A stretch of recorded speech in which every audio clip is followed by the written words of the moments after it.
Hello student, good morning बेटा। कैसे हो? तो देखिएगा बेटा, हम एनटीए नीट पेपर्स के सीरीज को आगे बढ़ाते हुए आज के इस वीडियो लेक्चर में हम एनटीए नीट पेपर नंबर 96 के बारे में डिस्कस करेंगे और उसमें भी ऑर्गेनिक केमिस्ट्री सॉल्यूशन करेंगे। और आपको ध्यान रखना, हर क्वेश्चन का सॉल्यूशन के साथ साथ उसके कॉन्सेप्ट को भी मैं आपको एक्सप्लेन करूँगा, इसलिए वीडियो को बेटा लास्ट तक पूरा देखें। तो देखिएगा, इस पेपर का फर्स्ट क्वेश्चन था number 6, which of the following acid will give maximum yield of RBR in Hunsdiecker का रिएक्शन। अर्थात हुंस्टी का रिएक्शन में कौन सा एसिड के अंदर इसकी यील्ड मैक्सिमम होगी।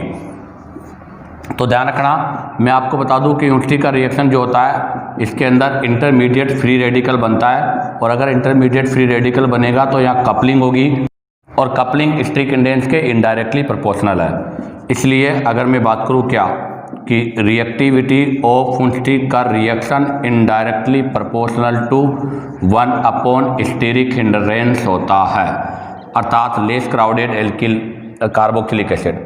तो ध्यान दें, सी डबल बॉन्ड OH ये कार्बोक्सिलिक एसिड है, ये अल्फा कार्बन है।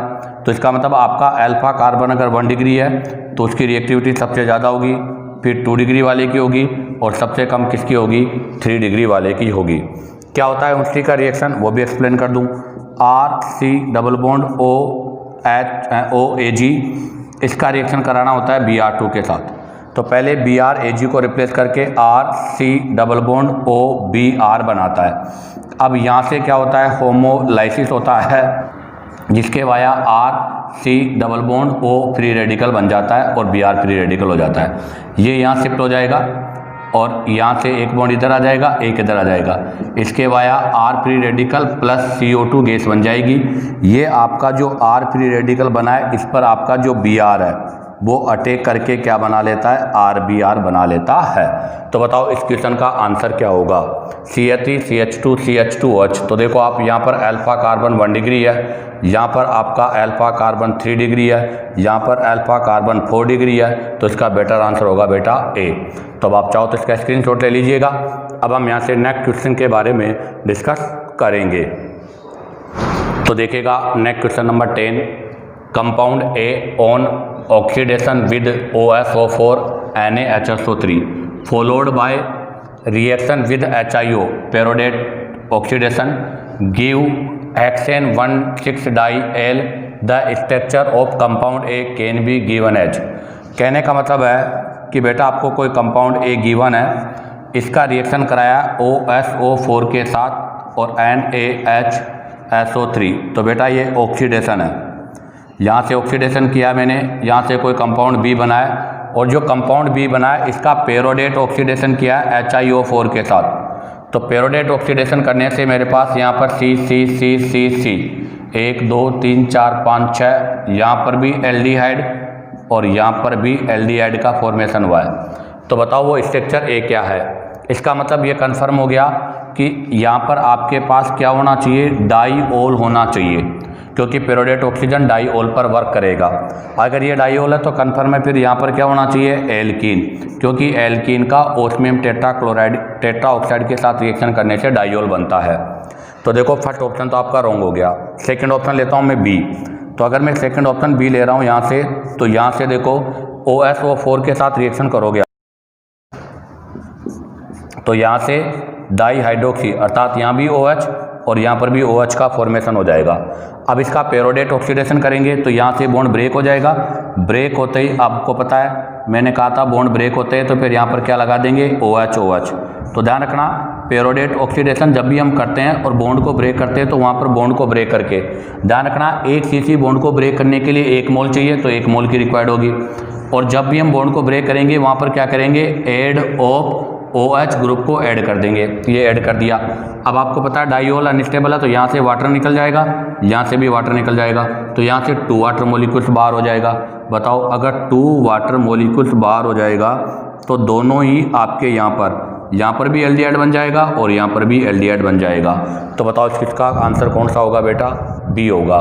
सी अगर हम करेंगे तो यहाँ पर देखो जब इसको हम तोड़ेंगे तो यहाँ एल्डिहाइड नहीं कीटोन बनेगा और यहाँ पर भी किसका फॉर्मेशन होगा बेटा? कीटोन का फॉर्मेशन होगा। और देखो चेन में 1 2 3 4 यहाँ 4 कार्बन होंगे, यहाँ पर 5 कार्बन होंगे, जबकि कार्बन कितने होने चाहिए? 6 कार्बन होने चाहिए। तो क्वेश्चन नंबर 10 का आंसर होगा 2।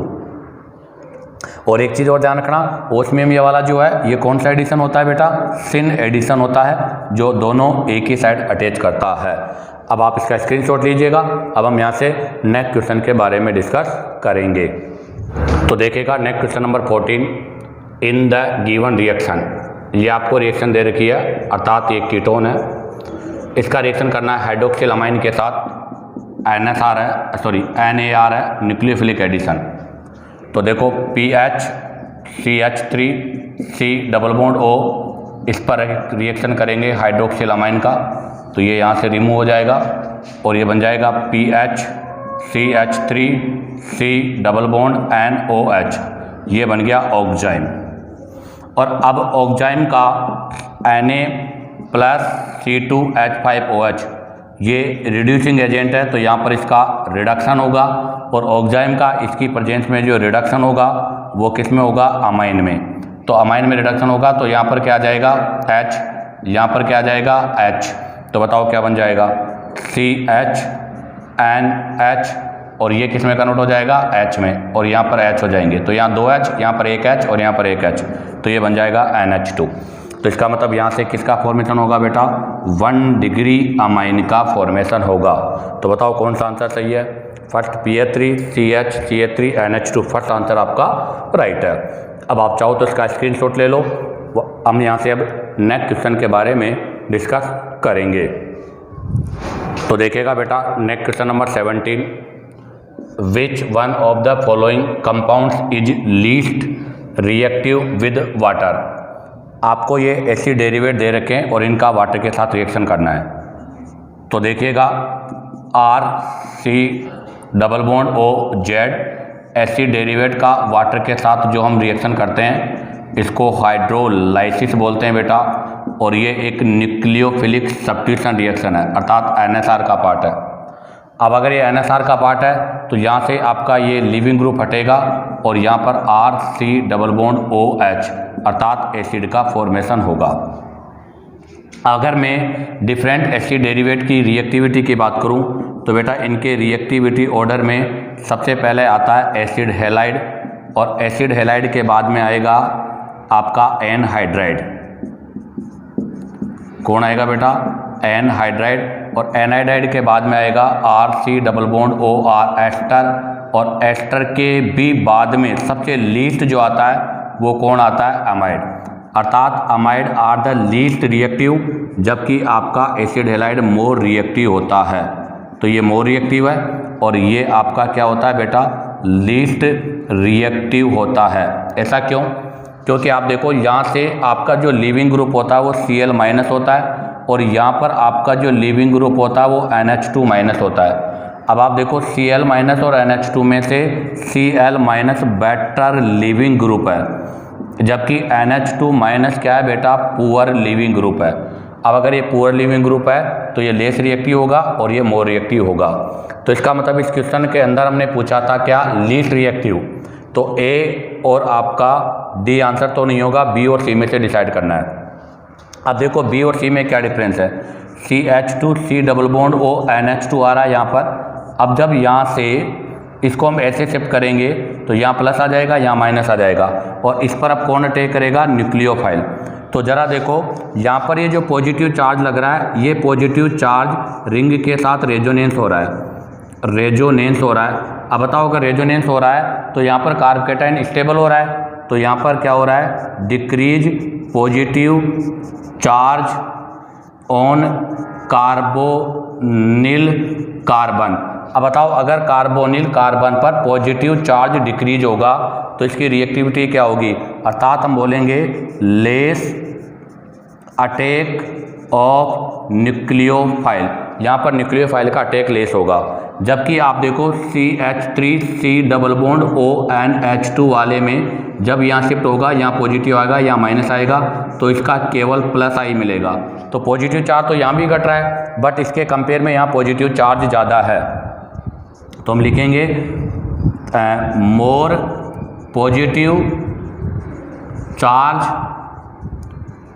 कंपेयर टू PHCONH2, इसलिए ये क्या होगा बेटा, मोर रिएक्टिव होगा।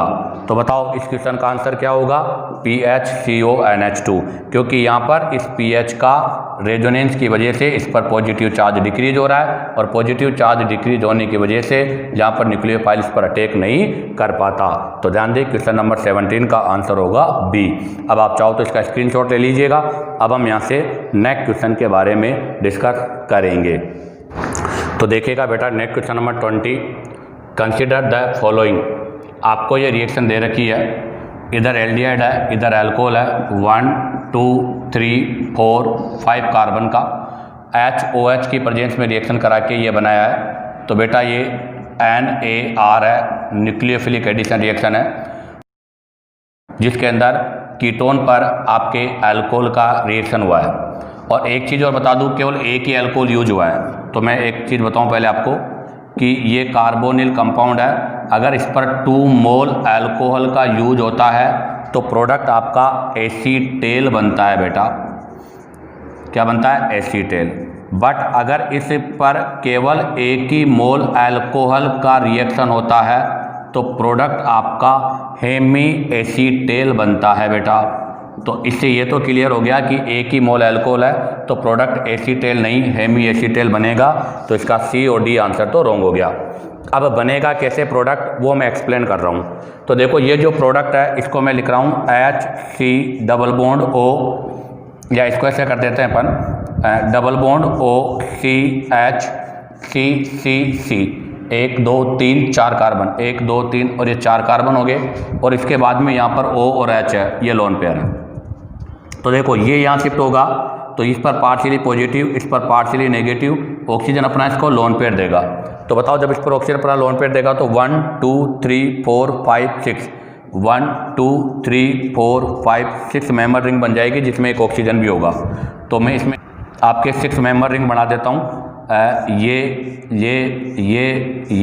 और ये 6 मेंबर रिंग बना दी, और मैं यहाँ पर ये ऑक्सीजन लगा देता हूँ। ठीक है, तो ये 6 मेंबर होगी और ऑक्सीजन होगी।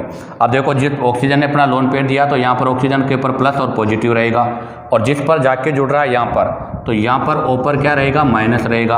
अब ये हाइड्रोजन यहाँ से शिफ्ट होकर यहाँ चला जाएगा और ये चार्ज इस पर आ जाएगा। तो इससे बताओ किसका फॉर्मेशन हो जाएगा, आपके पास जो प्रोडक्ट गिवन है इसका फॉर्मेशन हो जाएगा। तो बताओ ये अलग अलग मॉलिक्यूल में हो रहा है या एक ही मॉलिक्यूल में हो रहा है, ये एक ही मॉलिक्यूल में हो रहा है, इसलिए इसको बोला जाता है इंट्रामोलिकुलर।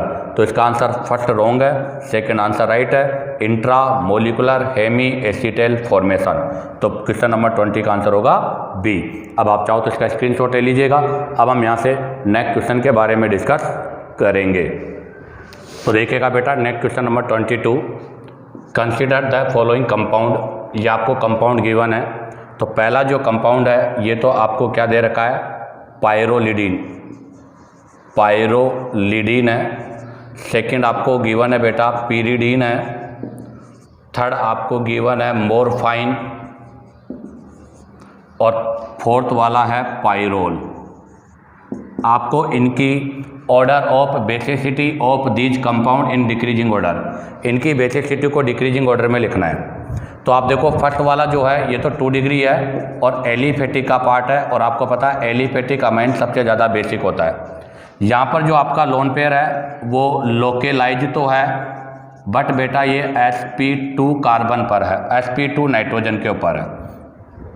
यहाँ देखिएगा इसका लोन पेयर भी लोकेलाइज है, बट ये sp3 पर है, बट यहाँ पर ऑक्सीजन का इसके ऊपर माइनस आई, तो minus I effect of oxygen का यहाँ ऑब्जर्व हो रहा है।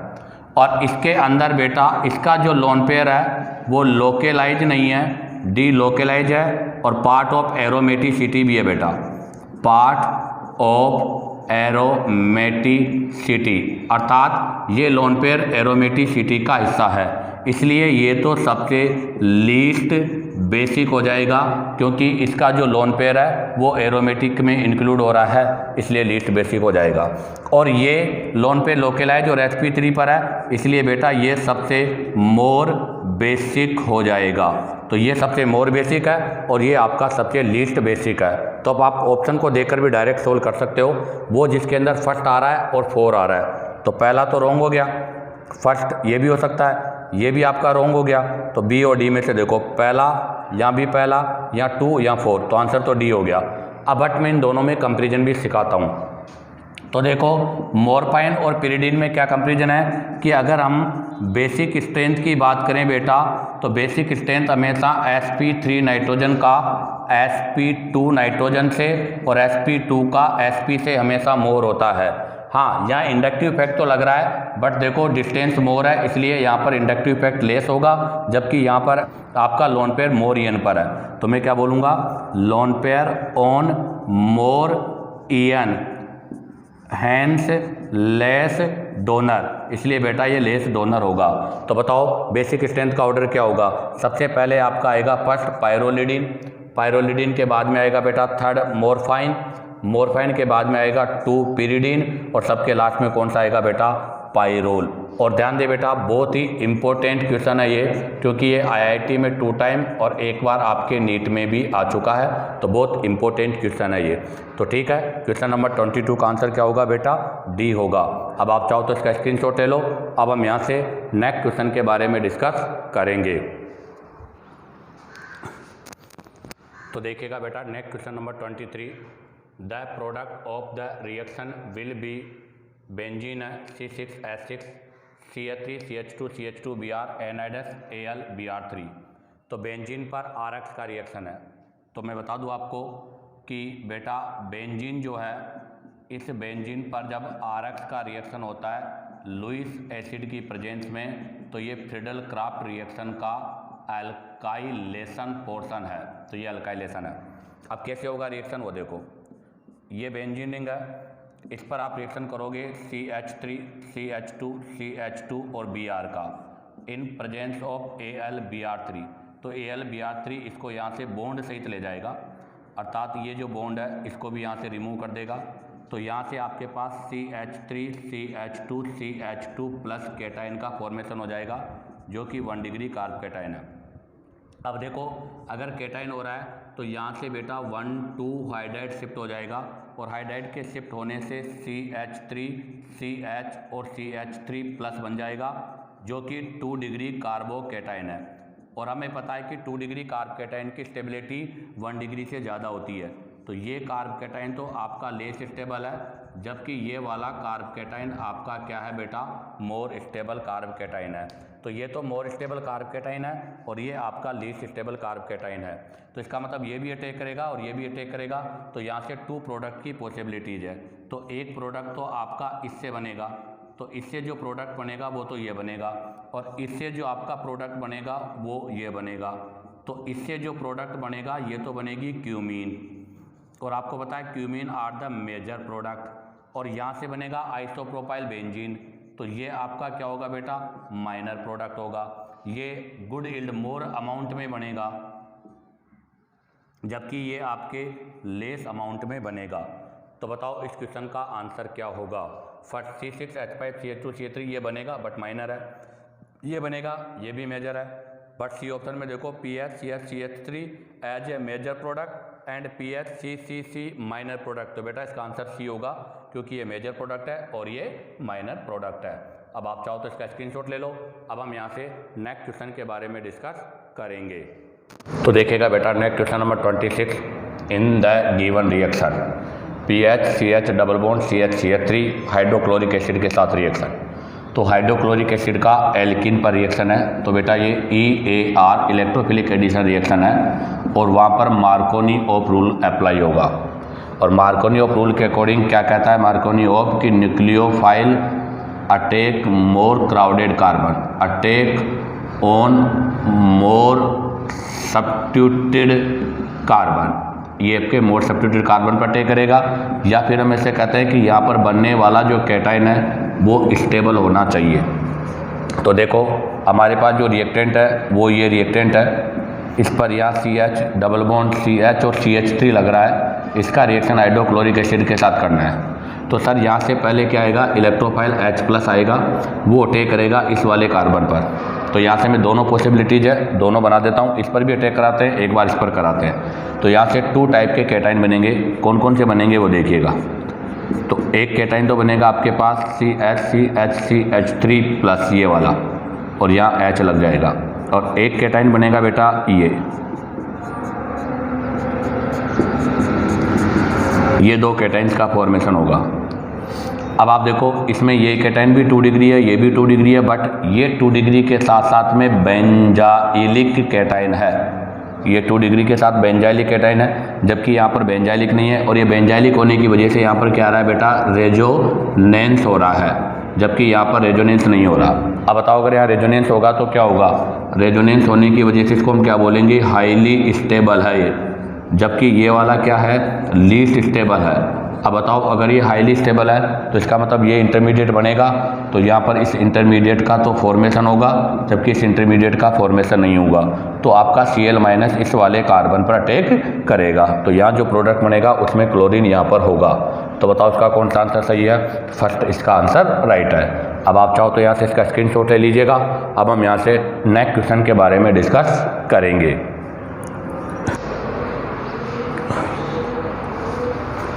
तो देखिएगा बेटा next question number 29, which among the following compound on basis hydrolysis will give formaldehyde.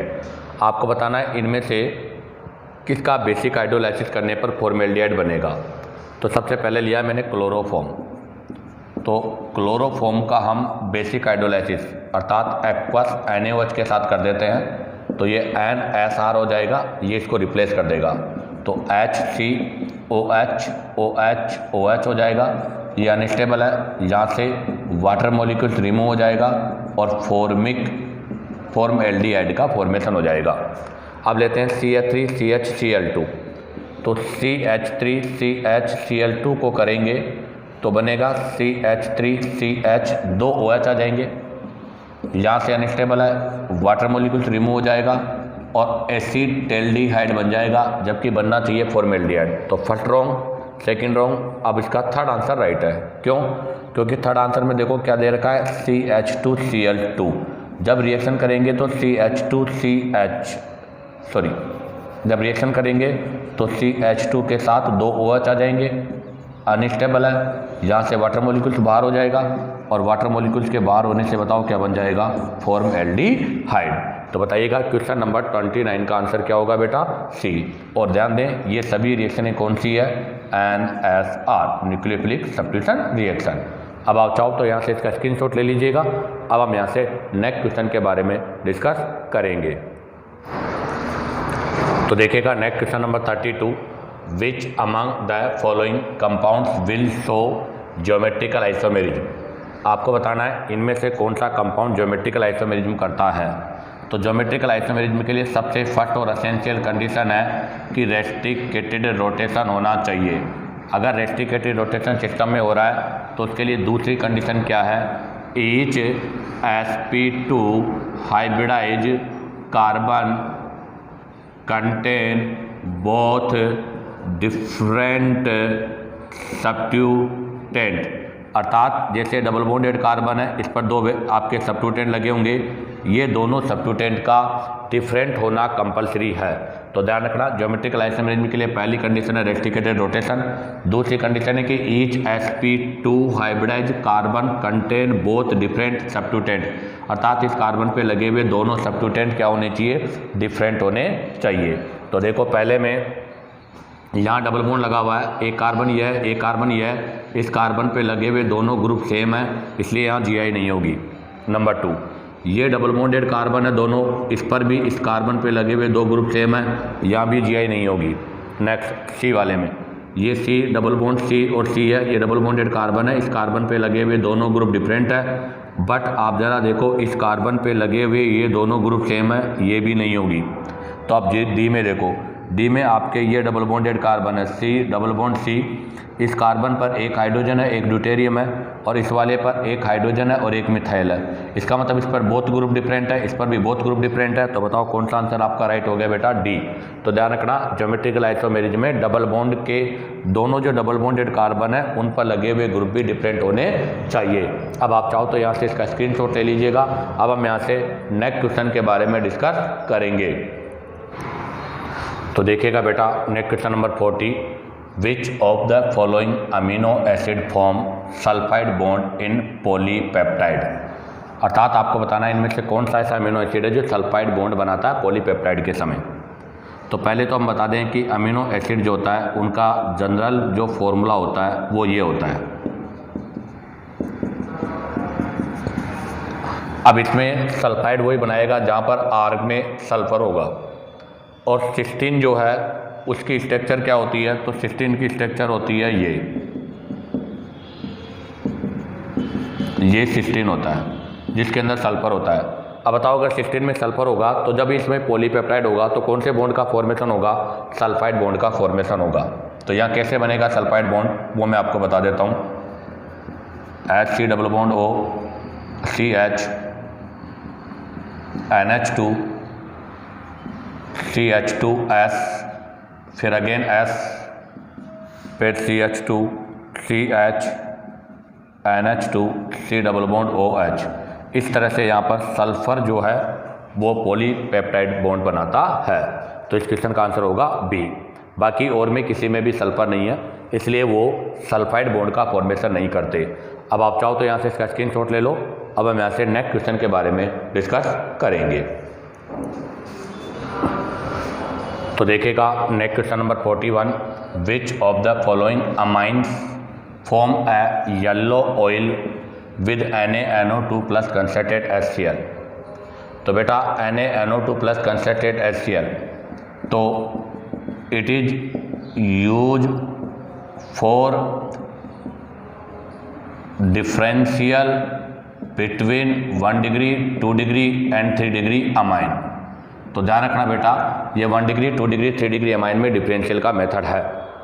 अब कैसे होता है इसका रिएक्शन मैं बता दूं। तो सबसे पहले तो मैं आपको एक बात बता दूं कि NaNO2 nitrous acid sodium nitrate और कंसनट्रेट HCl दोनों रिएक्शन करके HNO2 अर्थात नाइट्रस एसिड का फॉर्मेशन करते हैं। अब सुनना, अगर हमने 1 डिग्री अमाइन लिया है तो इसका रिएक्शन जब नाइट्रस एसिड के साथ होगा, किसके साथ होगा बेटा, नाइट्रस एसिड के साथ होगा। तो बताओ जब इसका हम रिएक्शन नाइट्रस एसिड के साथ करेंगे तो ये NSR न्यूक्लियोफिलिक सब्स्टिट्यूशन रिएक्शन का पार्ट होगा और न्यूक्लियोफिलिक सब्स्टिट्यूशन रिएक्शन के वाया यहाँ पर ROH अल्कोहल का फॉर्मेशन हो जाएगा। कैसे बनेगा, पहले तो बनता है यहाँ पर RN2 डाई एजोनियम सोल्ट जो कि हाईली क्या होता है बेटा, अनस्टेबल होता है। एल्किल डाइजोनियम अनस्टेबल होता है तो ये सोल्ट में बनेगा और ये अनस्टेबल होता है इसलिए तुरंत यहाँ से H2O के साथ जो इसमें है नाइट्रस एसिड में उसके साथ रिएक्शन करके अल्कोहल में कन्वर्ट हो जाता है। तो ध्यान रखना 1 डिग्री आपका एलिफेटिक जो अमाइन है वो तो किसका फॉर्मेशन करता है, अल्कोहल का। अब बात आती है 2 डिग्री अमाइन। 2 डिग्री अमाइन जो होता है उस 2 डिग्री अमाइन से जब हम नाइट्रस एसिड का रिएक्शन करते हैं तो बेटा डाई एजोनियम सोल्ट नहीं बनता। यहाँ पर जो डायरेक्ट रिएक्शन होती है उसमें ये H2O वाटर मॉलिक्यूल्स रिमूव हो जाता है और N डबल बॉन्ड O अर्थात यहाँ पर आपके पास NO इलेक्ट्रोफाइल काम करता है और ये जो आपका बना है इसका कौन सा कलर होता है बेटा, येलो ऑयल कलर होता है। तो इसका मतलब 2 डिग्री अमाइन ऐसा काम करता है। अब बात करते हैं 3 डिग्री अमाइन। अगर हम 3 डिग्री अमाइन लेंगे तो आपको पता है बेटा 3 डिग्री अमाइन के साथ तो रिएक्शन पॉसिबल ही नहीं है क्योंकि इसके पास नो हाइड्रोजन, कोई हाइड्रोजन नहीं है। तो इसलिए इसको हम 1 डिग्री 2 डिग्री 3 डिग्री अल्कोहल में डिफरेंशियल के लिए यूज करते हैं।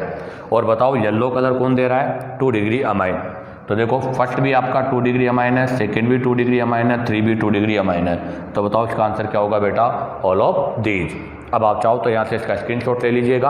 अब हम यहाँ से नेक्स्ट क्वेश्चन के बारे में डिस्कस करेंगे।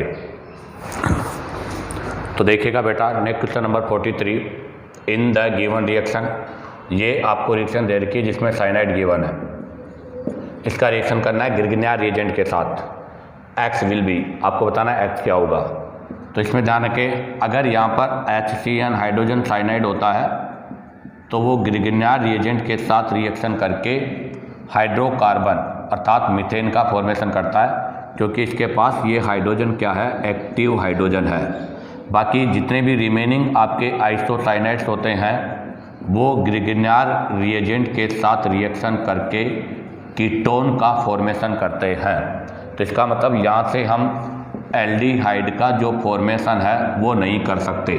अब कैसे होगा रिएक्शन वो देखो, CH3 CH2 C triple bond N, इसका रिएक्शन करूँगा मैं गिरगिनियार रिएजेंट के साथ। ये यहाँ शिफ्ट होगा नेगेटिव पॉजिटिव, ये नेगेटिव है, ये इस पे जाके टेक करेगा और ये यहाँ के जुड़ेगा। तो बताओ क्या बन जाएगा, CH3 CH2, नीचे बना देता हूँ मैं, तो क्या बनेगा बताओ, CH3 CH2 C double bond N, यहाँ लगेगा MgCl और यहाँ पर लग जाएगा CH3। अब इसका हाइड्रोलाइसिस करेंगे बेटा। इसके हाइड्रोलाइसिस के लिए हमें यहाँ से 2 मोल ऑफ वाटर की रिक्वायर्ड होती है। तो एक तो O और H2, और सेकंड जब होगा तो यहाँ पर H और यहाँ पर OH2। तो 2 मोल के साथ जब रिएक्शन करेंगे तो ये ग्रुप तो आपका कीटोन में कन्वर्ट हो जाएगा, बीच वाला जो ग्रुप है वो अमोनिया में कन्वर्ट हो जाएगा, और लास्ट वाला जो ग्रुप है आपका MgOH और Cl में कन्वर्ट हो जाएगा। तो बताइएगा इस क्वेश्चन का आंसर कौन सा होगा। First wrong, second CH3 CH2 C double bond और CH3, बेटा इसका आंसर बी होगा। इसी के साथ आपका ये NTA NEET paper 96 organic chemistry solution का पोर्शन कंप्लीट होता है। उम्मीद करता हूँ कि आपको वीडियो पसंद आया होगा, क्योंकि मैंने हर क्वेश्चन को उसके कॉन्सेप्ट के साथ एक्सप्लेन किया है।